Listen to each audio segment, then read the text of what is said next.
একটি পুরাতন গ্রামে অনেক ধনী মানুষ বসবাস করত। তাদের মাঝে ছিল একটি গরিব পরিবার। কষ্টে দিন কাটত তাদের। তোমরা এই গ্রাম ছাড়ো, আমরা কোথায় যাব? অসহায় হয়ে তারা গ্রাম ছেড়ে চলে গেল। নদীর পাশে জঙ্গলের ধারে তারা নতুন করে ঘর বানালো।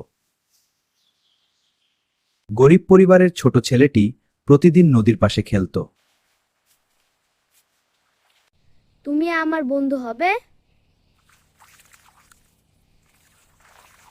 প্রতিদিন সে মাছটিকে খাবার দিত, আর তাদের বন্ধুত্ব গড়ে উঠল। একদিন মাছটি নদীর ভেতর থেকে একটি কলস নিয়ে এলো।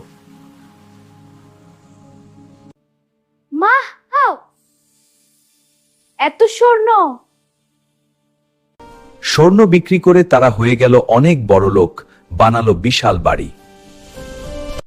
আমাদের ভুল হয়ে গেছে, আমাদের ক্ষমা করে দাও।